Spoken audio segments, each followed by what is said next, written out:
Hello दोस्तों, स्वागत है आपका एक और रीजनिंग के सेशन में। जैसे कि हम पिछली सीरीज में पढ़ चुके हैं कि नंबर सीरीज के बारे में पढ़ा था। बाकी अगर मैथ्स की बात करें तो मैथ्स के हम सारे टॉपिक ऑलमोस्ट कवर कर चुके हैं, प्लेलिस्ट में आप चेक कर सकते हैं। और साथ ही सबसे ज़्यादा जरूरी बात यह है कि जो टॉपिक्स हमने पढ़े हैं वही आपके एग्जाम में भी आ रहे हैं। जैसे कल अगर हमने एग्जाम एनालिसिस देखा तो आपने देखा होगा कि उसमें सारे क्वेश्चन वही रिपीट हो रहे हैं जो हमने एग्जाम के लिए करे हैं। जो हमने टॉपिक्स कवर किए हैं, जिस टाइप के क्वेश्चन हमने किए हैं वही आपके एग्जाम में भी आ रहे हैं। जैसे अगर आप एज से ले लीजिए, चाहे आप परसेंटेज से ले लीजिए, चाहे आप इन सब के टॉपिक्स जो अभी हमने किया, टाइम एंड स्पीड हो गया, इन सब टॉपिक से क्या है, सारे क्वेश्चन आपके डायरेक्ट क्वेश्चन बन रहे हैं। ठीक है, रेशियो एंड प्रोपोर्शन से डायरेक्ट क्वेश्चन बने।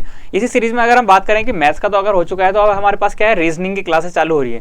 रीजनिंग में हमने क्या पढ़ा था, नंबर सीरीज पढ़ लिया। अब अगर जो सबसे ज्यादा पूछा जाने वाला टॉपिक अगर मैं बात करूं तो क्या है, वो आपका होता है कोडिंग एंड डिकोडिंग। इसको कोई कोई एनकोडिंग भी बोल देता है।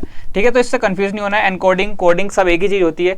होता क्या है, ये होता है जैसे कि अगर हम मान लेते हैं कि हमें कम्युनिकेशन करना होता है। ठीक है ना, सबसे बेसिक बात हमारी कम्युनिकेशन पे क्या अटकती है कि हमें कम्युनिकेट करना होता है। तो हम क्या करते हैं, कभी कभी हमें चाहते हैं कि हम हर किसी को वो बात ना पता चले, कि क्या हो, जिस पर्सन को हम चाहते हैं पता चले उसी को पता चले। तो हम क्या करते हैं, यहाँ पे एनकोडिंग यूज करते हैं। मतलब क्या है, किसी और को पता नहीं चले, लैंग्वेज चेंज कर देते हैं। कई बार हमारा क्या होता है, ट्रांसपोजिशन यूज होता है, कई बार सब्स्टिट्यूशन यूज होता है। बट होता क्या है कि हम उस कोड को छिपा देते हैं अपने अकॉर्डिंग। क्या होता है, उसको कुछ ना कुछ नया रूप दे देते हैं। ए को ए नहीं बोलते हैं, ए को बी बोलते हैं। बट जिसे हमें बताना होता है उसको हम बता देते हैं कि भाई मैंने ए को यहाँ पे बी बोल रखा है। तो अगर तू कभी भी अगर ए पढ़ेगा ना, तो उसको क्या है, तुझे बी को देखना है कि ये बी है। इस तरीके से क्या होता है, एनकोडिंग के अलग अलग टेक्निक्स होती हैं। इसको अगर हिंदी में बोले तो क्या बोलते हैं, ये होता है हमारा कूट।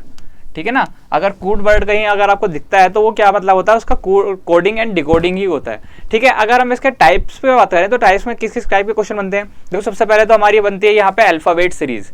ठीक है ना, अल्फाबेट सीरीज बनेगी, उसका न्यूमेरिकल रिप्रेजेंटेशन बन जाता है। जैसे ए को 1 बोल दिया, बी को 2 बोल दिया, एम को 13 बोल दिया। क्या होता है, जिस नंबर पे, जिस पोजीशन पे वो आता है ना सीरीज में, अगर हम अल्फाबेट को 1 से 26 तक लिखें तो जिस नंबर पे वो न्यूमेरिकल रिप्रेजेंटेशन करेगा उससे रिप्रेजेंट कर देता है। ठीक है ना, और उस पर क्या करता है, कई बार अर्थमेटिक ऑपरेशन अपना देता है कि मतलब क्या है, किसी नंबर का सम दे देता है।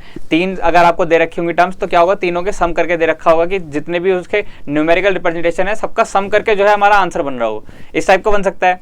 फिर आपके पास क्या बनता है, आपके पास जो होता है सब्स्टिट्यूशन मेथड ही बन जाता है। सब्स्टिट्यूशन में क्या होता है, देखो कि ए की जगह बी रखना, ये होता है सब्स्टिट्यूशन। ठीक है ना, जैसे ए की जगह बी रख दिया, मतलब +1 कर दिया, +2 कर दिया, कोई और सीरीज फॉलो कर ली, ये क्या होता है, आपका सब्स्टिट्यूशन होता है। वहीं अगर ट्रांसपोजिशन की बात करें तो क्या होता है कि जो वर्ड दिया है आपको उसी के लेटर्स को क्या किया होगा, रीअरेंज किया होगा। डिफरेंस समझ में आ रहे हो, वहां पे कोई नया कैरेक्टर ऐड नहीं करा है, वहां पे क्या है, वहीं पे उसी को ट्रांसपोज किया है। मतलब कभी हो सकता है कि रिवर्सली किया हो आपको, कभी डायगनली चेंज किया हो, कभी हो सकता है कि पीछे का आगे लगा दिया हो और आगे का चेंज कर दिया हो या +1 कर दिया हो। मतलब क्या है, आपके पास मल्टीपल पैटर्न्स बन जाते हैं। तो इन्हीं सबको देखने वाले हैं कि यहाँ पे हमारे किस किस टाइप के हमारे क्वेश्चन जो है कोडिंग एंड डिकोडिंग में बनते हैं। तो अगर बात करें, सबसे पहले देखो कि होता क्या है, तो कोडिंग एंड डिकोडिंग क्या है, यहाँ पे है converting a message from one form to another. यही अभी बात करी हमने कि क्या है, कम्युनिकेट करना चाह रहा है, बट क्या है कि मैसेज को चेंज कर देना चाह रहा है। ऐसा ना हो कि हमारे पास सिंपल, जैसा अगर बात करूं कि ए बी सी ये पहुंचाना है, तो इससे तो कोई भी पढ़ लेगा ना, ए बी सी को तो कोई भी पढ़ लेगा और पहचान लेगा कि हाँ भाई क्या है कि ए बी सी है। बट हम चाहते हैं कि हर किसी को पता ना चले, तो हम क्या करते हैं, हम इसको चेंज कर देते हैं। थोड़ा सा चेंज किसके से करते हैं, अपने अकॉर्डिंग करते हैं। हम कह रहे हैं कि ए को मैं क्या बोल रहा हूँ, ए को बोल रहा हूँ मैं @ बी को क्या बोल रहा हूँ, बी को बोल रहा हूँ $। ठीक है, और सी को क्या बोल रहा हूँ, सी को बोल रहा हूँ 5। तो ये क्या बन गया, मेरे पास एक कोड बन गया, @ और 5। ये मेरा एक कोड है जो रिप्रेजेंट कर रहा है किसको, ABC को। ये किसके अकॉर्डिंग हुआ, मेरे अकॉर्डिंग। मुझे जिसे बताना है मैं उसको समझा दूंगा कि मैंने इसको यही यूज किया है। ठीक है, तो वो क्या करेगा, इसको डिकोड कर लेगा, वो मैसेज समझ आएगा कि मैंने क्या लिखा है, ABC लिखा है। तो इस तरीके से क्या होता है, हम कन्वर्ट करते हैं एक message from one form to another. अब यहाँ पे क्या है, स्पेसिफिक रूल होते हैं या पैटर्न होता है, वही हमने बात करी। कोई भी रूल हो सकता है, कोई भी पैटर्न हो सकता है। ठीक है, अब देखो यहाँ पे सब्स्टिट्यूशन मेथड आ जाता है, रिवर्स कोडिंग आ जाती है, शिफ्ट कोडिंग आ जाती है, लेटर नंबर सीरीज आती है। ये क्या है, ये सब इसके टाइप हैं जो कोडिंग एंड कोडिंग में हमारे क्वेश्चन पूछे जाते हैं ना, उन सब के टाइप हैं। कुछ इस टाइप से हमारे बनते हैं और ऐसा आपने देखे भी होंगे। कई बार कहता है कि क्या है, जैसे कि मान लेते हैं कि बुक को इसने क्या लिख रखा है, समथिंग इसी लिस्ट में लिख रखा है कि कुछ ना कुछ एनकोड कर रखा है, और फिर पूछता है आपसे बताओ सिटी को क्या बोलूंगा। इस टाइप के क्वेश्चन आपने देखे होंगे ना। तो वही टाइप के क्वेश्चन जो है हमारे किस में आते हैं, वो आते हैं हमारे कोडिंग एंड कोडिंग में। तो अगर इसके हम टाइप्स पर बात करना चालू करें, क्वेश्चन सॉल्व करें, तो आपको समझ में आएगा कि किस तरीके से इसमें पैटर्न फॉलो होते हैं। जैसे नंबर सीरीज में भी क्या हो रहा था, मल्टीपल पैटर्न फॉलो हो रहे थे, यहाँ पे भी क्या है, अलग अलग पैटर्न फॉलो होते हैं, अलग अलग टाइप के क्वेश्चन बनते हैं। हर एक क्वेश्चन में क्या होता है, नया पैटर्न बन जाता है। अगर उसमें क्या होता है, उसका जो पैटर्न है, जो पीछे का बैक एंड पे काम चल रहा है, वो अगर चेंज हो जाए, मैकेनिज्म अगर एक बाई भी चेंज हो जाए, जैसे अगर n+1 चल रहा है तो वो अलग क्वेश्चन है, और n+2 चल रहा है तो अलग क्वेश्चन है। बट अगर सम एक तरफ से देखा जाए तो क्या होता है, हमारा जो रिप्रेजेंटेशन होता है वो क्या होता है, अर्थमेटिक ऑपरेशन से हम इसको रिप्रेजेंट कर सकते हैं। तो अगर मैं इसके टाइप डिवाइड करना चाहूँ तो देखो पहला टाइप जो बनेगा ना, क्या बनेगा, ये भी इसमें थ्योरी लिखी हुई है, आप देख सकते हैं इसको। पहला टाइप जो बनने वाला है वो बनने वाला है सर आपका कि आपके जो ऑपरेशंस बेस्ड है ना, अर्थमेटिक ऑपरेशंस पे बेस्ड है।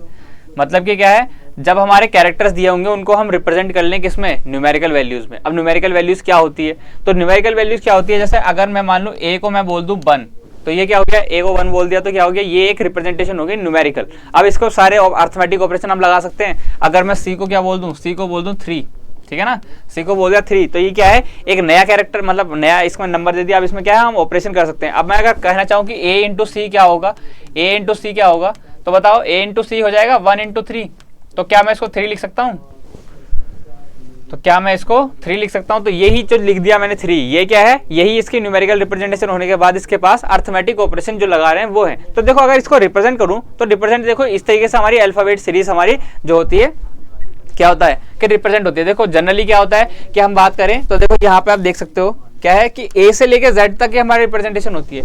ए से अगर m तक पहुंचे तो कितने हुए, 13 कैरेक्टर्स हो गए, और अगर फिर n से लेके z तक पहुंचे तो 13 ये हो गए। टोटल हमारा कितना हो गया, टोटल हो गया सर 26 कैरेक्टर्स होते हैं ABCD, है ना। तो यहाँ पे क्या हुआ, न्यूमेरिकल रिप्रेजेंटेशन दे दी।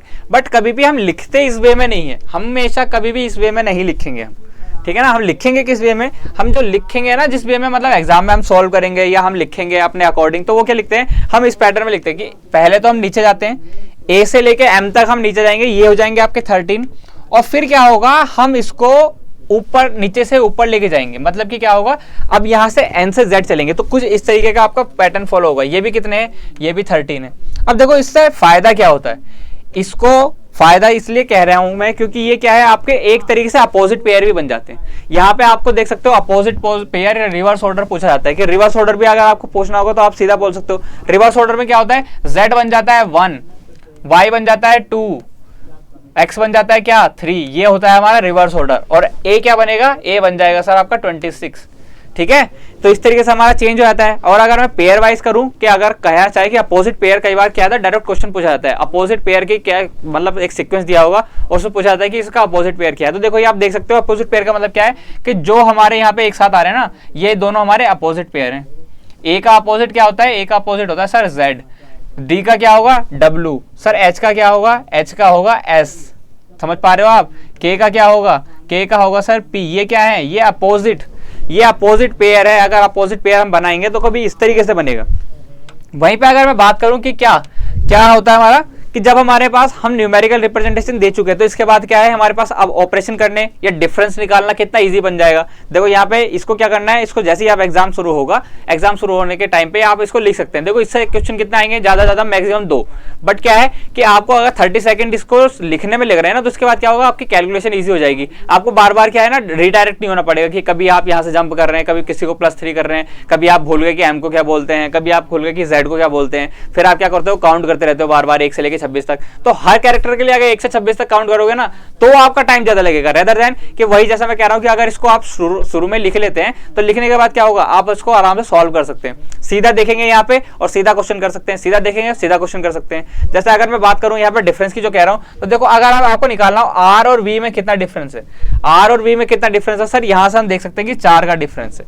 यहां से सीधे देख सकते हैं 1 2 3 4 का डिफरेंस है, सीधा आप कैलकुलेट कर सकते हो। अगर आपको वैसे कैलकुलेट करने बोल दिया जाए इसके बिना तो क्या करोगे, पहले आर को कैलकुलेट करोगे कितना होगा सर, ये ABCD कर करके पहुंचोगे कि सर 18 है। वो भी कंफ्यूजन हो जाएगा कि 1 से 2 बार आप कर सकते हो उसको, कि दूसरी बार भी करोगे उसको कंफर्म करने करने के लिए। फिर 18 हो गया, फिर ठीक है, फिर v को काउंट करेंगे सर, v कितना आ रहा है, v को फिर से 2 बार काउंट करेंगे तो 22 आएगा, इसको निकालेंगे तो कितना आएगा, 4 आएगा। जो यहाँ पे हमारा विद इन सेकंड्स निकल गया, वो वहां पे क्या है 2 बार 3 बार कैलकुलेशन करके या काउंट करके फिर हम काउंट करेंगे, फिर आपका आंसर आएगा 4। तो देखो यहाँ पे हमारी क्या होने वाले है, जो प्रोसेस होने वाली है ना फास्ट होने वाली है। तो इसलिए क्या है, इसको इस तरीके से लिख सकते हैं। अब देखो इसको लिखने का एक और मोटिव जो है मैं वो बताना चाहूँ तो वो क्या है कि आपको यहाँ पे इसको याद नहीं करना है। देखो याद करोगे, मानता हूं आपके लिए इजी है, याद हो जाएगा तो बहुत ज्यादा इजी हो जाएगा, बट याद होने से क्या होता है ना, देखो पहले तो आपका मेमोरी कंजप्शन होगा कि आपके दिमाग में जो है फालतू की इंफॉर्मेशन आपको आएगी। दूसरा, अब आप इसे याद भी कर लोगे ना तब भी क्या होगा, आपको हमेशा कंफ्यूजन रहेगी कि क्या ये सही है,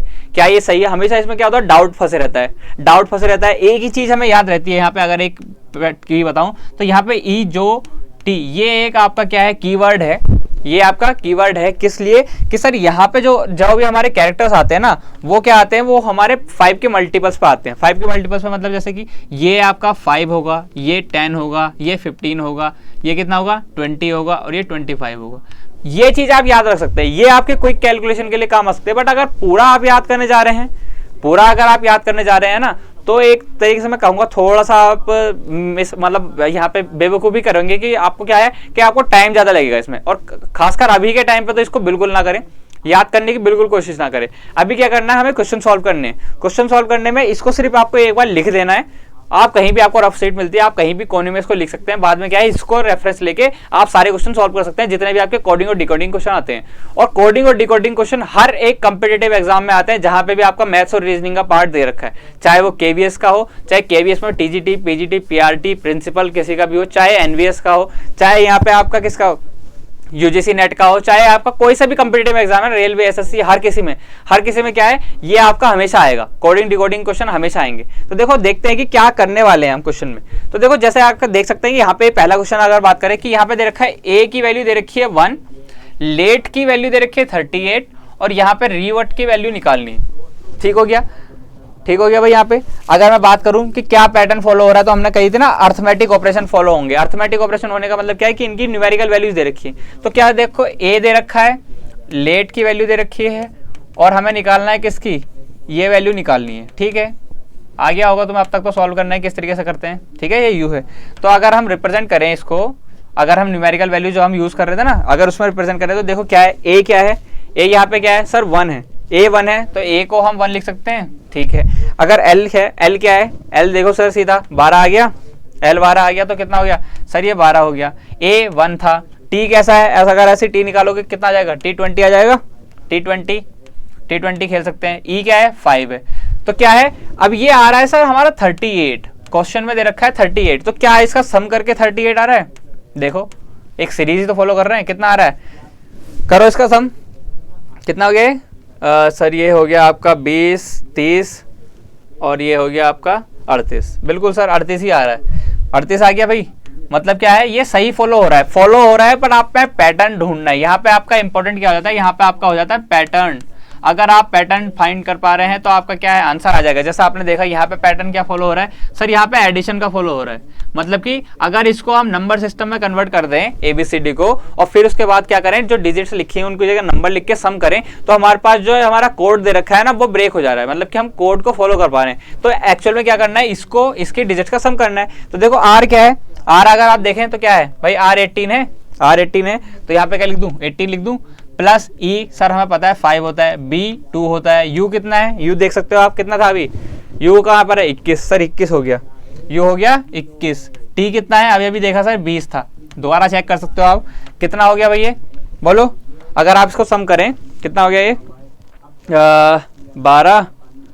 12 नहीं सर 18 था, कैसे 12 बन गया, ये 18 है, 18 के बाद क्या 18 तो 20, 20 और 20 40, 40 20 60, 60 6 66, क्या ये 66 बन गया। कैलकुलेट कर लो इसको कि क्या 66 आ रहा है, कहीं ऑप्शन में 66 है, बिल्कुल है। मतलब कि क्या है, आंसर मिल गया। मतलब कि क्या है, हम पैटर्न ढूंढने में सही रहे। देखो यहाँ पे इंपॉर्टेंट आपका कुछ नहीं होने वाला है, कितना ही आप दिमाग लगाइए, कितना ही आप इसका यूज कीजिए, कितना ही प्रैक्टिस कीजिए, आपको जब तक पैटर्न फाइंड करना नहीं आएगा तब तक आपके कोडिंग डिकोडिंग क्वेश्चन नहीं होंगे। किस तरीके से आपसे क्वेश्चन क्या आस्क कर रहा है, किस तरीके से क्वेश्चन की रिक्वायरमेंट है, ये आपको पता करना बहुत ज्यादा जरूरी है। तो देखो यहाँ पे देखा कि यहाँ पे मैंने पैटर्न फॉलो करने की कोशिश करी कि ए के साथ पैटर्न फॉलो हुआ, यहाँ पे लेट के साथ पैटर्न फॉलो हुआ, तो क्या मेरा रीवर्ट के साथ पैटर्न फॉलो होगा, यही मैंने कैलकुलेट करने की कोशिश की है।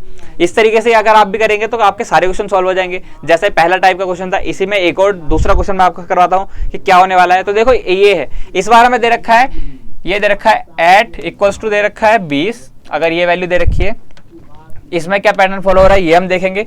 दूसरा हमारा दे रखा है ये BAT, अगर इसको दे रखा है 40, हमसे पूछा गया है कि EAT, ईट की वैल्यू बताओ। अब देखो यहाँ पे ये ध्यान रखना है, सबसे इंपॉर्टेंट बात, जो हमारा कोडिंग एनकोडिंग की बात करूं तो यहाँ पे क्या है, ना तो यहाँ पे इंग्लिश फॉलो होती है, ना यहाँ पे समटाइम्स मैथ्स भी फेल हो जाती है। यहाँ पे आपका कोई भी क्या होता है, कोई भी मतलब रियल वर्ड वाला चीजें नहीं होती हैं। अगर ईट का मतलब है तो ईट का मतलब ईट नहीं है, यहाँ पे कुछ भी वर्ड दे रखा है, उसमें जनरल वर्ड दे रखा है कि वो आपसे पूछ सकता है, कुछ भी हो सकता है। कई बार क्या होता है, लिखा होता है ना कि जैसा कि अगर बात करें सिटी इक्वल्स टू ये, तो मतलब उसका ऐसा नहीं है कि सिटी मतलब वो ही हो गया, आपको यही यूज करना है या चेंज करना है, वो क्या है उस क्वेश्चन तक लिमिट हो जाता है। उस क्वेश्चन में क्या है, तो आपको पैटर्न फाइंड करने में हेल्प करता है, सिर्फ इसीलिए आपको यूज किया जाता है। तो इसमें क्या है, तुक्के वगैरह नहीं मारने, हमें पैटर्न फाइंड करना है। तो देखो पैटर्न फाइंड करें तो यहाँ पे क्या है, ए को सर मैंने लिखा, ए को होता है 1 और टी होता है 20, हमने देख लिया। तो देखो यहाँ पे क्या है, अगर ऐड करते तो हमारा कितना आ जाता है सर, 21 आ जाता। अगर हम इसको ऐड करता तो कितना आता, 21 आता। ठीक है, मल्टीप्लाई कर सकता हूँ यहाँ पे, फिर सब्ट्रैक्ट करता तो कितना होता था, 19 आ जाता। ठीक है, या तो -19 आता है 19 आता, बट यहाँ पे क्या है, यहाँ पे ना 21 है ना 19 है। ठीक है, डिवाइड करके 1/20 आएगा, वो नहीं आ सकता।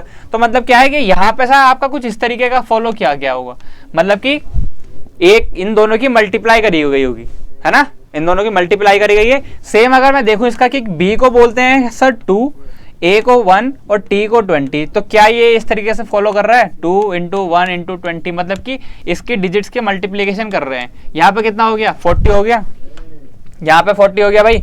अगर यहाँ पे ये सब फोटो फॉलो कर पा रहा है कि 40 आ गया, वहां पे भी 20 आ गया, तो क्या यहाँ पे हम मल्टीप्लाई कर सकते हैं किसकी, इन तीनों की, इन तीनों की मल्टीप्लाई करेंगे कितना आएगा, 5 × 1 × 20, कितना हो गया सर, ये हो गया 100। क्या इसमें कुछ भी हार्ड है, क्या इसमें ऐसा है कुछ जो हम फॉलो नहीं कर पा रहे हैं, क्या इसमें ऐसा है कि जो क्वेश्चन देख के हमें डर लगे, क्या इसमें आप सबको ऐसा कुछ दिख रहा है कि आपको एग्जाम में ये क्वेश्चन आए और आप डर के मारे क्या करें कि यार मैंने क्वेश्चन अटेम्प्ट ही नहीं किया, क्योंकि इसमें क्या है, चीजें ऐसे दिख रही थी कि हमें समझ में ही नहीं आ रही थी। अगर ऐसा है तो देखो आपको ये क्लास जरूर देखनी चाहिए, शुरू से लेकर लास्ट तक देखो, 2 बार देखो, आपको यहाँ से क्लास से समझ में आ जाएंगे कि किस तरीके से आपको कोडिंग डिकोडिंग के क्वेश्चन करने। और कोडिंग डिकोडिंग क्वेश्चन जैसे मैं बता चुका हूँ कि ऑलरेडी बहुत ज्यादा इंपॉर्टेंट है हर एग्जाम में, तो इसलिए इसको छोड़ के जाया भी नहीं जा सकता है। ठीक है ना, ये बहुत ज्यादा इंपॉर्टेंट है, जितना इंपॉर्टेंट मैथ्स है या कोई और सब्जेक्ट है उतना ही इंपॉर्टेंट ये टॉपिक अपने आप में रखता है।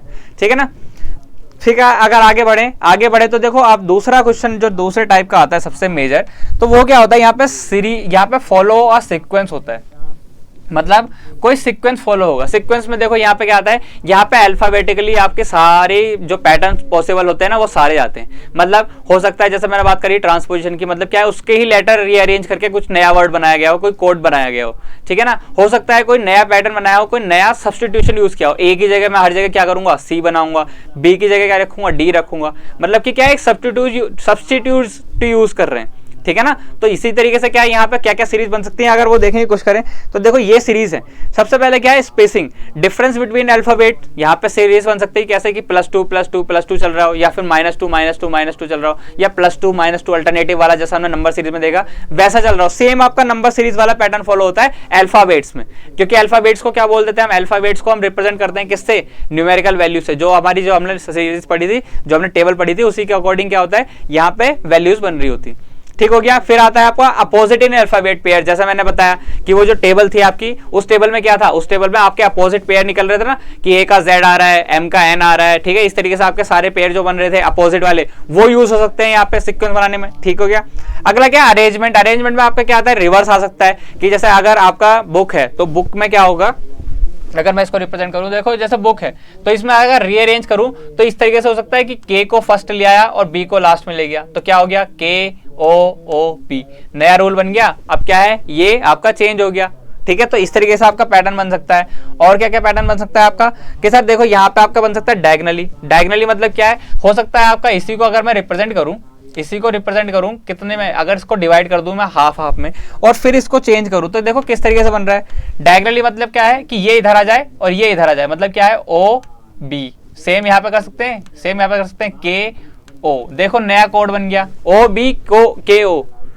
OBKO, तो क्या हो गया आपका यहाँ पे अलग रूल बन गया। ठीक है ना, समझ में आ रहा है किस तरीके से रिवर्स्ड भी कर सकते हैं, रिवर्स कर सकते हैं। तो रिवर्स करके तो कुछ इस तरीके का बन जाएगा, हो सकता है कुछ किसी के सीरीज में चेंज हो जाता है, किसी में क्या है हाफ पार्टीशन करके रिवर्स कर देते हैं, तो क्या है आपके अलग अलग बन सकते हैं। छोटी सीरीज है इसलिए यहाँ पे लग रहा है कि सेम होने वाला है, बट क्या है हाफ पार्टीशन करके क्वेश्चन अलग हो जाता है। अगर आप बड़ा लें कोई वर्ड लें, अब मान लो अम्ब्रेला ले लिया, अम्ब्रेला को हाफ में पार्ट करके डिवाइड कर दिया, तो क्या होगा उसमें काफी सारी चीजें चेंज हो जाएंगी। तो ये सब क्या होता है, ये सब अरेंजमेंट में आता है।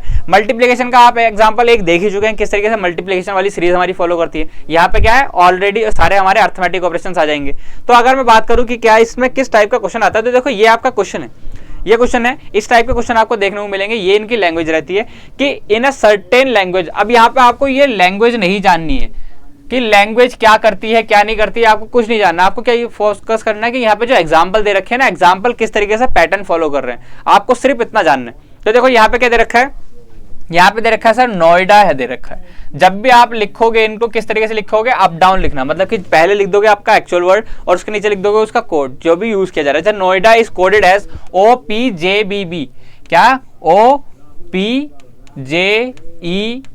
ये आपका कोड दिया गया है, ये आपका एग्जाम्पल दिया गया है। और पूछा गया है कि दिल्ली को किस तरीके से रिप्रेजेंट करेंगे। ठीक है, ये आपसे पूछा गया है। चलो ठीक है, करते हैं इसको, आपको प्रैक्टिस करनी है, आप इसको ट्राई पॉज करके एक बार चेक कर सकते हैं कि क्या आपका आंसर लास्ट में सेम आएगा क्या अलग आएगा। तो देखो अगर हम बात करें नोएडा की, तो नोएडा में क्या होने वाला है, यहाँ पे हम पैटर्न फॉलो करने की कोशिश करते हैं कि इसमें किस तरीके से फॉलो हो रहा है। तो देखो अगर आप इसको समझ पा रहे हो सीरीज को, तो यहाँ पे क्या है, देखो जो ट्रांसपोजिशन वाला है, मतलब कि अगर इसके सिंबल्स तो रीअरेंज करके नहीं लिख रखे, क्योंकि देख रहे हो यहाँ पे कहीं भी क्या है बी नहीं है, बट यहाँ पे बी आया है, मतलब कि क्या है हमने कुछ नया यूज किया। या तो हम यहाँ ऐड सब्ट्रैक्ट कर सकते हैं, या फिर क्या कर सकते हैं यहाँ पे चेक कर सकते हैं कि क्या पैटर्न फॉलो हो रहा है। तो देखो अगर मैंने देखा तो पहला पैटर्न पाया कि ये अगर इसमें हम एक ऐड कर रहे हैं MNO, हम क्या करते हैं सीरीज में ABCD आती है तो हम सिक्वेंस में पढ़ते हैं, तो क्या होता है ON के बाद आता है, कितने बाद आता है एक। ऐसी बात करूं MNOP, यहां पे भी सर क्या हो रहा है 1 का पैटर्न फॉलो हो रहा है। ठीक है, और यहां पे भी अगर देखो तो मैं 1 का पैटर्न ही फॉलो हो रहा है, यहां पे भी 1 का DE, और यहां पे भी देखो तो कितना +1 का फॉलो हो रहा है। मतलब कि यहां पे सीरीज क्या बनी, सीरीज बनी है हमारी किसकी सर +1 की, कि जो अल्फाबेट है ना हमारा, जो अल्फाबेट है उसमें अगर मैं +1 कर रहा हूं तो हमारे पास क्या बन जा रहा है, हमारे पास नया जो सीरीज है, जो भी कोडिंग है वो हमारी बन जा रही है। तो अगर इसमें +1 करा जाए, इसमें +1 किया जाए, ठीक है ना, तो क्या क्या बनने वाले हैं, देखो भाई +1 कर दिया सब में, तो यहाँ पे क्या हो गया, यहाँ पे बन जाएगा सर D+1 होता है हमारा E, D+1 E होता है DE। ठीक है, फिर ऐसे E के बाद क्या आता है, E के बाद आता है सर F, L के बाद क्या आता है भाई JKL, M आता है, यहाँ पे M लिख सकता हूँ। H के बाद क्या आता है I के बाद क्या आता है J। कहीं पे भी अगर आपको ये कोड दिखता है EFMIJ, मिल गया, मतलब कि क्या है ये हमारा आंसर है। सिंपल, बस इतना करना होता है। इसमें बताओ कौन से हार्ड मैथमेटिक्स यूज होगी, +1 करना है, +1 करके क्या करना है, हमें सिर्फ कैरेक्टर को रिकॉग्नाइज करना है कि जो भी कैरेक्टर हमारा आया है ना कोड में, उसमें क्या करते हैं +1 के करके लिख दे रहे हैं, +1 करके लिख दे रहे हैं। अगर हमारा D लिखा है तो कोड क्या हो जा रहा है E हो जा रहा है, I लिखा है तो क्या हो गया J हो गया। ठीक है ना, R होगा तो क्या होगा, R के बाद क्या आता है S आता है ना, PQRS, तो R के बाद अगर R को रिप्रेजेंट करना है तो किससे रिप्रेजेंट करना पड़ेगा, हमें S से करना पड़ेगा, क्योंकि +1 का कोड चल रहा है। ठीक है, तो इस तरीके का हमारा क्वेश्चन होता है। अगर एक और प्रैक्टिस के लिए किया जाए तो देखो ये आपका कोड है, इसमें देखो आपकी क्या किस तरीके से फॉलो हो रहा है। तो देखो यहाँ पे किस तरीके से लिखा हुआ है, यहाँ पे आपका बिलियन है, बिलियन ये आपका दे रखा है कि इसको मैंने रिटर्न कर रखा है किस तरीके से, एक मिनट इसको चेंज कर लेते हैं हम कि किस तरीके से लिखा हुआ है। देखो यहाँ पे लिखा हुआ है IB और फिर क्या लिखा हुआ है LLOIN। इस बार देखो आपका क्या दे रखा है, इस तरीके का कुछ दे रखा है। अब देखो यहाँ पे क्या चेंज होने वाला है, यहाँ पे थोड़ा सा आपका चेंज हुआ है कि क्या सर इस बार क्या है ना, कोई नया कैरेक्टर इंट्रोड्यूस नहीं करा है, जो बिलियन लिखा है उसी के कैरेक्टर्स को रीअसेंबल करके हमने कोई नया वर्ड बनाया है। चेंज हो गया ना टाइप ऑफ क्वेश्चन। अब यहाँ पे क्या पैटर्न फॉलो हो रहा है, यहाँ पे देखते हैं कि किस तरीके से उसको अरेंज किया गया। हो सकता है रिवर्स अरेंज किया गया, हो सकता है लास्ट का फर्स्ट में लगा दिया, हो सकता है डायगोनली वाला डिवाइड किया हो। देखते हैं कि क्या किस तरीके से हो रहा है। देखो B यहाँ से यहाँ जा रहा है, B यहाँ से यहाँ गया, ठीक है, I यहाँ से यहाँ पहुंच गया, हो सकता है ये वाला I भी हो सकता है, कोई बात नहीं। ये L क्या है, सेम भी जा सकता है, रिवर्स में भी जा सकता है, कोई फर्क नहीं पड़ रहा है ना। तो इसको अगर मैं अभी कहने देता हूँ, I क्या किया, I यहाँ से इधर पहुंच गया, O यहाँ पहुंच गया, N एज इट इज आया। मतलब कि क्या है, यहाँ पे पेयर में काम हो रहा है, पेयर में काम हो रहा है ना। आप चेक कर सकते हैं यहाँ पे क्या है, पेयर में किस तरीके से काम हो रहा है कि यहाँ पे दो दो के पेयर बना दिए इन्होंने सर, ये दो दो के पेयर बना दिए, यहाँ पे दो दो का पेयर बना दिया, और यहाँ पे भी क्या किया, दो दो का पेयर बना दिया। अब अगर इसको मैं बोलूं कि यहाँ पे भी किस तरीके से फॉलो हो रहा है, अगर इसको फॉलो करना है ना, जो बीच वाला है ये भी किस तरीके से, ये भी तो रिवर्स में ही फॉलो हो रहा है, ये भी तो क्या हो रहा है सर, एक्चुअल में क्या है, दोनों एल हैं तो हमें पता नहीं चल रहा है, बट क्या हो रहा है, ये भी इस तरीके से इसमें यूज हो रहा है। तो आप देख सकते हैं कि क्या है, यहाँ पे पैटर्न फॉलो हो रहा है diagonally with the pair of two का पेयर बनाया, यहां से राइट हैंड साइड से लेफ्ट हैंड साइड से शुरू किया, क्या किया, दो दो का पेयर बनाया और रिवर्स में लिख दिया। मतलब कि क्या है, बी यहां लिख दिया, आई यहां लिख दिया, एल आई का इधर लिख दिया, ओ को इधर लिख दिया, एन के साथ कोई था नहीं तो एल एज इट इज आ गया, ये हमारा कोड बन गया। ठीक है, क्या हमारा कोड सेम फॉलो होगा किसके लिए, जो हमारा अगला है, क्या लिखना है, मिल्टन को लिखना है। तो यह है हमारा लिखना है कोड मिल्टन, इसको हमें चेक करना है कि क्या होने वाला है। तो देखो सबसे पहला पैटर्न क्या है हमारा, कि सर हम दो दो के पेयर बना देंगे, दो दो के पेयर बना दिए, ये क्या है आपका, दो दो का पेयर बन गया, दो दो का पेयर बन गया। ठीक है सर, अब इसके बाद क्या करना है, इसके बाद सर हमें लिखना है डायगनली लिखने का मतलब क्या है, इसको इधर लिखना है, इसको इधर लिखना है, इसको इधर लिखना है, इसको इधर लिखना है। ये हमारा क्या बन गया, डायगनली पेयर बन गया। भाई डायगनली पेयर बन गया तो क्या लिखते हैं अब इसको, अब बताओ सर, इसको हम लिख सकते हैं क्या, अरे यार रुक जाओ, इसको हम लिख सकते हैं, यहाँ पे आई हो गया, ये हो गया एम, ठीक है, आई एम लिख दिया, ठीक हो गया भाई। आई एम कैसे लिखा, आई इधर आ गया, एम इधर आ गया, एल को इधर लिख सकता हूं मैं, ये लिख दूंगा टी, और ये हो गया एल। देखो किस तरीके से कोड बन रहा है भाई, देख रहे हो किस तरीके से कोड बन रहा है। यहाँ पे अगर मैं एन को यहाँ पे लिख दूं और ओ को इधर लिख दूं, क्या ये सही कोड बन गया है, क्या ये सही कोड बन गया है, बिल्कुल सर ये सही कोड बन गया, क्योंकि सारे पैटर्न इसने फॉलो कर लिए हैं। क्या क्या फॉलो करें, आई एम टी एल दो में मैच कर रहा है, मतलब कि अभी हमारे दो पास ऑप्शन हो सकते हैं, लास्ट में N O, I M T L N O. ध्यान से, इंपॉर्टेंट से, यहाँ पे ऑप्शन मार्क करने में सबसे ज्यादा दिक्कतें होती हैं, ठीक है ना। आप आंसर पूरा सही निकाल लेंगे, आप क्वेश्चन पूरा सही पढ़ेंगे, बट क्या होगा, जब ऑप्शन मैच करने की बात आएगी ना, ऑप्शन लगाने की, तो कई बार क्या होगा, ऑप्शन गलत लगा के आओगे। क्यों, रीडिंग कहाँ दिक्कत पड़ती है, यहाँ पे पेशेंस की दिक्कत पड़ती है। यहाँ पे जैसे आप लगता है ना, आई एम टी एल आ गया, ठीक है, आई एम टी एल लगा दिया, आई एम टी एल का ही मैच नहीं कर रहा होगा तो सही हो जाएगा आपका। अगर दो तीन में मैच कर रहा हो और फिर आप आगे का ना पढ़ो तो क्या होता है, कई बार हमारे क्वेश्चन गलत हो जाता है। जैसे अगर मैं लास्ट में देखूं एन ओ है, कोई सा भी देखा तुरंत लगा के आगे बढ़ जाए, पूरा रीड ही नहीं करा, या फिर किसी चीज को मिस कर दिया, तो यहाँ पे क्या होता है, कई सारी दिक्कतें आती है। तो इसको क्या होता है, हमें ढंग से पढ़ना होता है, अच्छे से पढ़ना है, अच्छे से क्वेश्चन पूरा सॉल्व करके आना है। अब जब पूरा सॉल्व कर लिया तो आंसर लगाने में क्या दिक्कत है, क्या कंजूसी है, 5 सेकंड और लगा दो, ठीक है ना, पर सही से लगाओ, बिल्कुल अच्छे से पढ़ना है। यहाँ पे सीरीज आपकी कोई हार्ड नहीं आएगी, यहाँ पे कोडिंग एंड कोडिंग कोई हार्ड नहीं आएगा, रीजनिंग कोई हार्ड नहीं आएगा। आपका क्या है, आपका वहां पे पेशेंस लेवल चेक किया जाता है, पेशेंस चेक किया जाता है, कामनेस चेक किया जाता है कि कितना इसका प्रेजेंस ऑफ माइंड एग्जाम में चल रहा है, रेदर देन कि बाहर दौड़े पड़ रहा है या फिर प्रेशर ज्यादा इसने हैंडल करके आपने आपको स्कैटर कर दिया। तो यहाँ पे इसका ध्यान रखना है कि किस तरीके से जब हमें आंसर चूज करेंगे तो काफी कामली हमें आंसर चूज करने, ठीक है। अगर हम अगले पैटर्न पे पहुंचे तो देखो अगला क्या है, यहाँ पे भाई काफी इंपॉर्टेंट हो जाता है ये वाला पैटर्न, कि जहां पे हमारे बात करते हैं सिंबॉलिक कोडिंग। सिंबॉलिक कोडिंग का मतलब क्या है कि कोई भी एक सिंबल दिया होगा। अभी तक हम क्या कर रहे थे, अर्थमेटिक पे बात कर रहे थे कि नंबर हम दे रखे थे किसी कैरेक्टर को और उस पर क्या है, मैथमेटिक्स के सारे ऑपरेशन कर रहे थे। यहाँ पे क्या है, यहाँ पे सिंबॉलिक रिप्रेजेंटेशन है, मतलब क्या है, अब हम सिंबल्स के थ्रू रिप्रेजेंट कर रहे हैं। सिंबल्स के थ्रू रिप्रेजेंट करने का मतलब क्या है कि जैसे ए को मैंने क्या बोल दिया सर, ए को आपने बोल दिया डॉलर, बी को क्या बोल दिया सर, बी को बोल दिया आपने @ तो मतलब जहां भी मेरे पास नंबर आएगा, मतलब एक अल्फाबेट सीरीज आएगी, तो वहां पे ए का मतलब क्या होगा, हमेशा क्या होगा, $$ ही होगा। कभी भी मैं डिकोड करूंगा तो क्या है, ए का मतलब $$ निकालूंगा। अगर कहीं पे कोई कोड लिखा हुआ है उसको मुझे पढ़ना है तो $$ की जगह क्या रख के पढ़ूंगा, ए रख के पढ़ूंगा।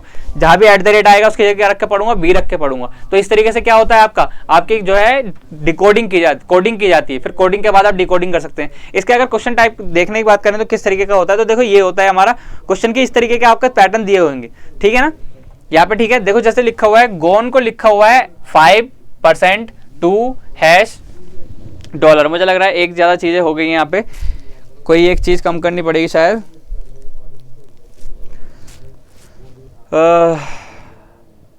यहाँ पे कुछ रिपीट हो रहा है क्या, यहाँ पे आपका रिपीट हो रहा है $, यहाँ पे $, नहीं है। चलो क्वेश्चन थोड़ा सा मॉडिफाइड कर देते हैं हम आपके लिए, मॉडिफाइड नहीं यहाँ पे सही है, अब ठीक है, अब क्योंकि वो रिपीट हो रहा था इसलिए। अब देखो यहाँ पे गोन को दे रखा है 4, क्योंकि देखो यहाँ पे मैंने क्यों कहा ये गलत है, क्योंकि यहाँ पे क्या है कि जितने कैरेक्टर हैं उतने ही उसके क्या होंगे, जो हमारा सिंबल होंगे। जैसे यहाँ पे 4 अगर कैरेक्टर है तो यहाँ पे भी क्या है 4 सिंबल होने चाहिए। यहाँ पे 5 कैरेक्टर है तो 5 सिंबल है, 4 कैरेक्टर, तो आंसर क्या है 4 कैरेक्टर्स में आएगा।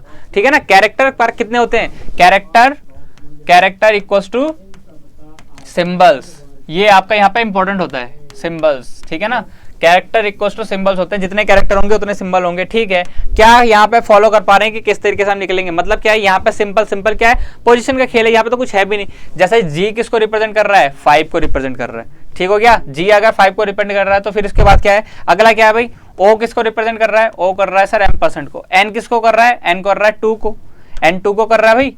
ठीक है, अगर N2 को कर रहा है तो ई किसको कर रहा होगा, ई कर रहा है सर हमारा हैश डॉलर। समझ में आ रहा है कि किस तरीके से हमारा पैटर्न चल रहा है। यहाँ पे क्या है, पैटर्न किस तरीके से फॉलो हो रहा है कि हमारा क्या है, जो भी उसकी पोजीशन पे आ रहा है सेम हमारा सीक्वेंस फॉलो करेगा। जैसा अगर मैं निकालूं यहाँ पे m की वैल्यू, तो m की वैल्यू क्या आएगी सर, m की वैल्यू आएगी 4।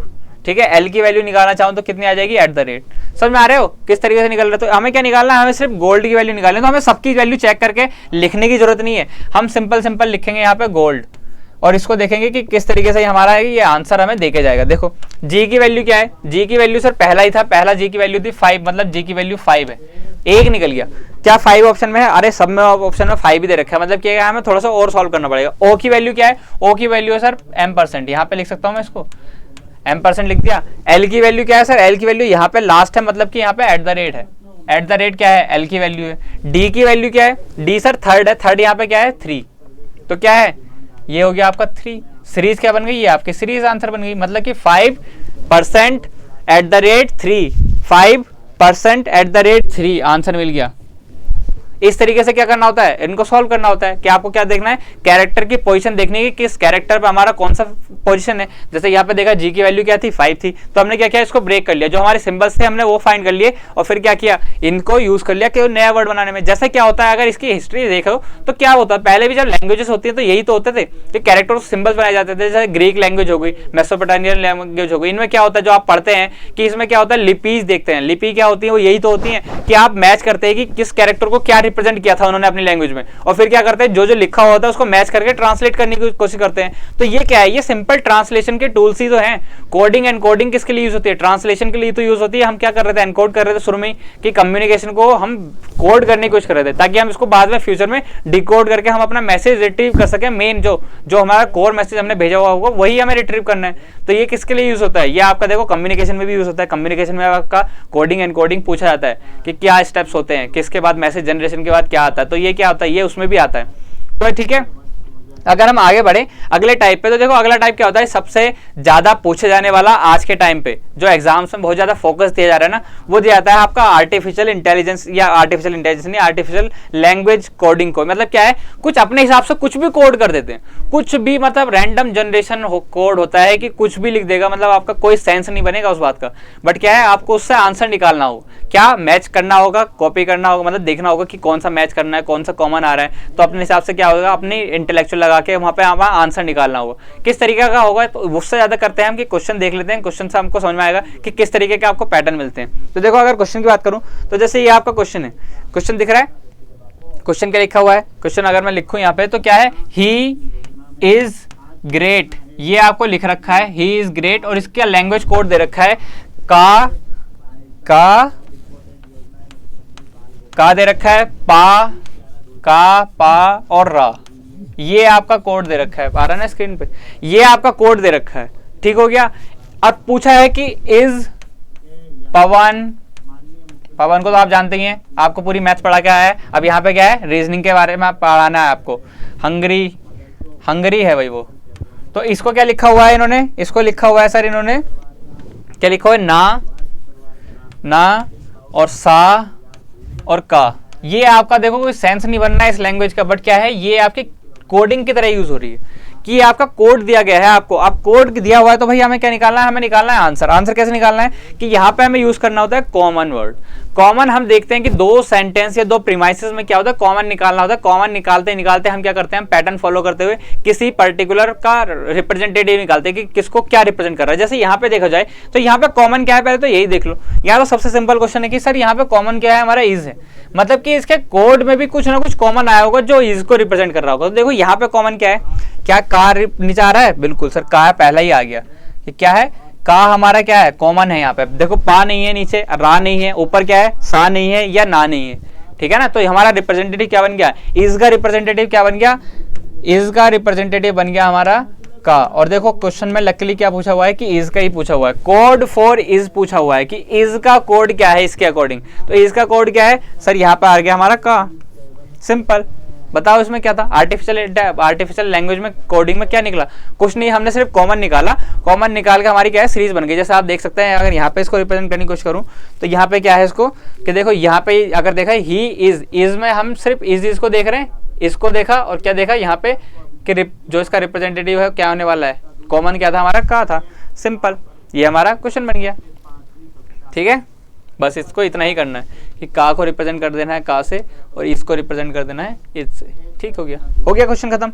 अगले क्वेश्चन में बढ़ते हैं। अगला क्वेश्चन क्या कहता है, चलो एक और आपको एग्जांपल के लिए देता हूँ। देखो ये आपका लिए एक पैटर्न है कि किस तरीके से आपका यूज होने वाला है, अगर दिख पा रहा है, ठीक है। स्क्रीन पे क्या है, ड्राई इज वार्म। अगर मैं इसको लिखूं ड्राई इज वार्म, ठीक है, ड्राई इज वार्म को क्या रिप्रेजेंट कर रहा है, 645।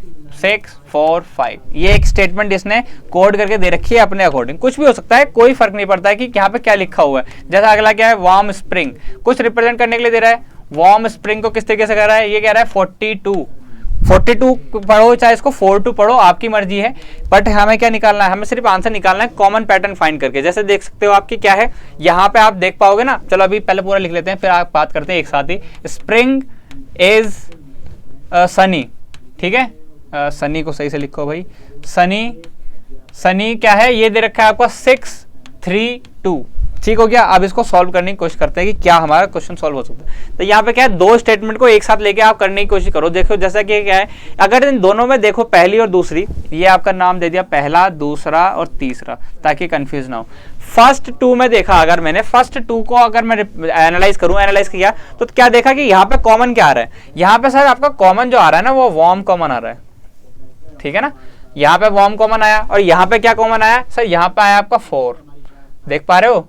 मतलब कि क्या है, जो वार्म को रिप्रेजेंट कर रहा होगा वो क्या कर रहा होगा, 4 कर रहा होगा ना, कर रहा होगा। बताओ यहाँ पे अगर मैं लिखना चाहूँ, कहीं साइड में लिखना चाहूँ तो भी कोई दिक्कत नहीं है, नहीं लिखना चाहते हो तो भी कोई दिक्कत नहीं है। हमें जो फाइंड करना है, हमें मेनली उस पर फोकस रखना है, सनी का फाइंड करना है। अभी किसका निकला है, वार्म का निकला है। वार्म का निकला है कितना, वार्म इक्वल्स टू निकला है 4। अभी हमारे किसी काम का है नहीं। अभी हमें क्या चाहिए, हमें चाहिए सर इन दोनों की वैल्यू, किसकी, आप देखो इन दोनों में कॉमन करने को फाइंड करो, किस में फाइंड करना है। अगर मैं इसमें फाइंड करूं, इसमें फाइंड करो कितना होने वाला है। देखो यहां पे अगर सर मैं निकालने की कोशिश करूं कि सेकंड और थर्ड में क्या कॉमन है सर, 2 कॉमन है, 2 कॉमन है। और इधर क्या है, इधर आपका कॉमन है सर स्प्रिंग, देख सकते हो आप, यहाँ पे स्प्रिंग कॉमन है, स्प्रिंग कॉमन है 2 और थर्ड में, और यहाँ पे आपका 2 कॉमन है, ठीक हो गया। अगर इसको मैं इस तरीके से लिखूं तो ये हो जाएगा आपका 2 कॉमन, और 2 कॉमन होने के साथ आपका यहाँ पे वैल्यू निकल गई किसकी, स्प्रिंग की। स्प्रिंग की वैल्यू कितनी निकल गई आपकी, 2, ठीक हो गया। अब मैं देखना चाह रहा हूँ कि किसमें, ये दोनों का हो गया। अब मैं देखना चाह रहा हूँ कि इन दोनों फर्स्ट एंड थर्ड में रिलेशन क्या है। ये था फर्स्ट एंड 2 का रिलेशन, ये था आपका 2 एंड थर्ड का रिलेशन। अब मैं देखना चाह रहा हूँ किसका, फर्स्ट एंड थर्ड का रिलेशन। इससे क्या निकलता है कॉमन, इससे आपकी वैल्यू निकल जाएगी किसकी, देखते हैं कुछ वैल्यू निकलेगी कि नहीं निकलेगी। अगर मैं बात करूं किसकी, तो देखो फर्स्ट एंड थर्ड में कॉमन क्या है, फर्स्ट एंड थर्ड में आपका इज कॉमन है, यहाँ पे इज है और यहाँ पे भी इज है, बाकी सब क्या है, अलग अलग है। यहाँ पे ड्राई और वार्म है, यहाँ पे स्प्रिंग एंड सनी है। तो देखो इज की वैल्यू क्या है, यहाँ पे कॉमन क्या है, यहाँ पे कॉमन है सर आपका 6 कॉमन है, और यहाँ पे भी 6 कॉमन है। मतलब कि क्या है, इज की वैल्यू कितनी निकल गई, इज की वैल्यू 6 निकल गई। तो देखो यहाँ पे आपकी अगर इसके हिसाब से वैल्यू निकल गई है तो आप क्या कर सकते हो, आप ये चेक कर सकते हो कि देखो 6 को तो हम इज बोल रहे हैं, 2 को क्या बोल रहे हैं, 2 का हमारा क्या रिप्रेजेंटेटिव आया था, स्प्रिंग आया था। बचा क्या यहाँ पे 3 बचा, और यहाँ पे भी क्या बच रहा है हमारा, सिर्फ सनी बच रहा है। तो क्या सनी और 3 रिप्रेजेंटेटिव है एक दूसरे के, क्या सनी और 3 एक दूसरे के रिप्रेजेंटेटिव है। क्या हमें आंसर मिल गया है कि जो हमारा सनी का कोड होने वाला है कितना होने वाला है, यहाँ पे सर आपका सनी का कोड होने वाला है 3। 3 का कोड आपका किसका मिल गया, सनी का मिल गया। तो बस यही सी टाइप से क्या होता है, हमें कॉमन कर करके, कॉमन फाइंड आउट कर करके हमें क्या होता है, कैंसिल आउट करने होते हैं टर्म्स को, और कैंसिल आउट करके हम क्या होता है, फाइनल आंसर हम निकाल लेते हैं। तो आप देख सकते हैं कि किस तरीके से हमने सॉल्व किया। यहाँ पे इसी तरीके से आपके सारे क्वेश्चन आपके सॉल्व किए जाते हैं। जो भी क्वेश्चन आपका बनेगा वो आर्टिफिशियल लैंग्वेज से, वो इसी टाइप का बनेगा कि आपको कुछ ना कुछ एक कोड दे रखा होगा और आपको उसको ब्रेक करना होगा। ब्रेक करना कितना सिंपल आप देख सकते हैं, सिर्फ कॉमन करके हम कैंसिल आउट कर सकते हैं। आपको समझाने के लिए इतनी सारी लाइन लगी है, इतना टाइम लग गया है, अदरवाइज क्या है, ये 30 सेकंड का क्वेश्चन नहीं है। देखोगे, सीधा कैंसिल आउट करोगे, आगे बढ़ जाओगे, आंसर आपको मिल जाएगा। ठीक है ना। और ये हर कोई एग्जाम में आने वाला है, खासकर इस एग्जाम में भी पूछा जा रहा है, एनटीए नेट में भी आपके, आप एक्सपेक्ट कर सकते हो कि इससे आपका क्वेश्चन आपको देखने को मिलेगा। ठीक है ना। तो बाकी अगर आपका फेवरेट टाइप की बात करें नेक्स्ट, तो हमारा क्या है, नेक्स्ट है हमारा सर होमवर्क, जो हमारे साथ हमारी बहुत हेल्प करता है, हेल्पफुल। क्यों? क्योंकि यही आपको हेल्प करेगा। हेल्पफुल की स्पेलिंग आपने लिख दी है गलत, हेल्पफुल। ठीक है ना। अब इससे क्या क्या होने वाला है, इससे क्या होने वाला है, आपकी हेल्प होगी, क्योंकि आप यहाँ से क्वेश्चन पैटर्न देख सकते हैं कि किस टाइप के हमारे क्वेश्चन बनते हैं। देखो अगर बात करूँ, देखो आप देख सकते हो ना, यहाँ पे सारे क्वेश्चन मैंने लिख दिए हैं कि आपको जो भी क्वेश्चन यहाँ पे पूछा जाता होगा वो सारे क्वेश्चन मैंने यहाँ पे लिखने की कोशिश करी है कि आप आराम से इन सारे क्वेश्चन को सॉल्व कर सके। बाकी thank you for learning and thank you for listening कि आपने इतना इस क्लास को देखा और आप बाकी क्लासेस को भी देख रहे हैं। बाकी जैसा मैं आपसे बोल रहा हूँ कि आपको रीजनिंग और मैथ्स की क्लासेस, सारी क्लासेस किसमें मिल जाएंगी, प्लेलिस्ट में मिल जाएंगी। प्लेलिस्ट में आप सारी चेक कर सकते हैं। मैथ्स के क्लासेस से बहुत सारे क्वेश्चंस आपके बन रहे हैं, जो पेपर हमारा चल रहा है एनटीए नेट का, उसमें भी वो हमारे बार बार क्वेश्चन रिपीट हो रहे हैं। एज से क्वेश्चन आ चुका है, परसेंटेज से रिपीट आ चुका है, ठीक है, टाइम एंड डिस्टेंस से आ चुका है। बाकी आने वाले टाइम में टाइम एंड वर्क से भी हम एक्सपेक्ट कर सकते हैं कि काफी क्वेश्चन आपको देखने को मिलेंगे। बोट एंड स्ट्रीम का एक इंपॉर्टेंट कॉन्सेप्ट है जो आपका आ जाता है। ठीक है ना। तो इस टाइप से आपके परसेंटेज के क्वेश्चन ऑलरेडी बन ही चुके हैं, रेशियो प्रोपोर्शन के आपके क्वेश्चन बन रहे हैं। तो आप इन सब चीजों को पढ़िए, इन सबको रिवाइज कीजिए और क्वेश्चन लगाइए। आपको सारी फाइल्स में क्वेश्चन मिल जाएंगे, और इनकी जो फाइल्स है, पीडीएफ है, वो आपको टेलीग्राम के चैनल पे मिल जा रही है, जो हमारा नॉलेज सीट बाय रमन करके आप सर्च करेंगे तो आपको क्या होगा, एक ग्रुप मिलेगा, या फिर कहिए कि इसी के डिस्क्रिप्शन में और कमेंट में क्या है, आपका ग्रुप पिन है, आप उसमें चेक कर सकते हैं, चैनल पिन कर सकते हैं, और उसमें जाके आप देख सकते हैं कि आपको सारी पीडीएफ अवेलेबल है। आप जाके रिवाइज कर सकते हैं और क्लासेस देखिए, क्लासेस को रिवाइज कीजिए। शायद थोड़ी सी बड़ी है, बट क्या है, मैं कह रहा हूँ कि बेसिक से एडवांस है। एक क्लास में आपका एक टॉपिक कवर है, इसके बाहर आपका टॉपिक कभी नहीं जाएगा। ठीक है ना। तो बाकी आप पढ़िए, आपके एग्जाम के लिए आप प्रिपेयर कर सकते हैं। बाकी गेट के आंसर की आ गई, अगर आपने गेट का एग्जाम दिया जाए तो आप चेक कर सकते हैं अपना स्कोर, आप क्लेम कर सकते हैं, क्योंकि आपके पास विंडो दिया गया 25 तक की विंडो है, आप क्लेम कर सकते हैं अपने क्वेश्चंस। बाकी पढ़ते रहिए और प्रिपरेशन करते रहिए, लाइक कीजिए, शेयर कीजिए, जितना ज़्यादा शेयर करेंगे बाकी बच्चों के पास भी पहुंचेगा, बाकियों का भी मैथ्स और रीजनिंग का डर दूर होगा। ठीक है। और बाकी सब्सक्राइब कीजिए ताकि आपको नोटिफिकेशन टाइम पर मिलते रहे क्लास के। बाकी 11 बजे हमारी लगातार रोज क्लास आ रही है मैथ्स की, आप बने रहिए 11 बजे और क्लास देखिए। ठीक है। जल्दी आने वाले टाइम पर हम लाइव सेशन की भी कोशिश करेंगे। अभी थोड़ा सा रिसोर्सेज का इधर उधर हो रहा है तो थोड़ा सा चल रहा है हमारा, अदरवाइज ये क्लासेस आपको लाइव भी देखने को मिलेंगी। ठीक है। तब तक आप तैयारी करते रहिए, आपको एग्जाम के लिए गुड विशेस। Thank you.